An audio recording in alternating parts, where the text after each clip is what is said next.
Most of the candidates அவங்க ஜாபை first 5 minutes of an இன்டர்வியூலேயே லாஸ் பண்ணிடுறாங்கன்னு தெரியுமா? இந்த வீடியோவில் டாப் 5 இன்டர்வியூ மிஸ்டேக்ஸ் என்னன்னு பார்க்கலாம். First, not researching about the company. ஒரு இன்டர்வியூ போகிறதுக்கு முன்னாடி அந்த கம்பெனி பற்றி ரிசர்ச் பண்ணாமல் போகிறது ஒரு பெரிய mistake. So next time interview attend பண்ணும்போது கம்பெனி பற்றி ரிசர்ச் பண்ணிட்டு போங்க.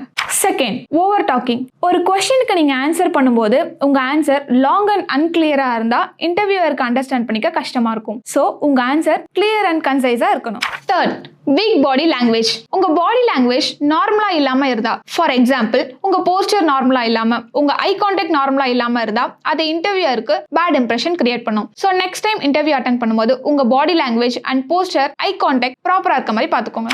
Fourth, talking bad about previous company. உங்க ப்ரீவியஸ் கம்பெனி பத்தி நீங்க நெகட்டிவா பேசுறது ஒரு பெரிய மிஸ்டேக். அது உங்களை நெகட்டிவா ப்ரொஜெக்ட் பண்ணும். ஸோ அவாய்ட் பண்ணிக்கோங்க. Fifth, not asking questions. இன்டர்வியூட எண்டில் உங்களுக்கு ஏதாவது கொஸ்டின்ஸ் இருக்கான்னு கேட்டா நோ கொஸ்டின்ஸ் அப்படின்னு சொல்றது உங்களுக்கு அந்த ஜாபுக்கான இன்ட்ரெஸ்ட் இல்லாத மாதிரி காட்டும். ஸோ 2 to 3 கொஸ்டின்ஸ் கேட்கறது நல்லது. ஸோ இன்டர்வியூல இந்த 5 மிஸ்டேக்ஸை அவாய்ட் பண்ணுங்க. இந்த மாதிரி இன்டர்வியூ டிப்ஸ் அண்ட் ட்ரிக்ஸ் தெரிஞ்சுக்க டெஸ்ட் லீஃப் பேஜை ஃபாலோ பண்ணுங்க.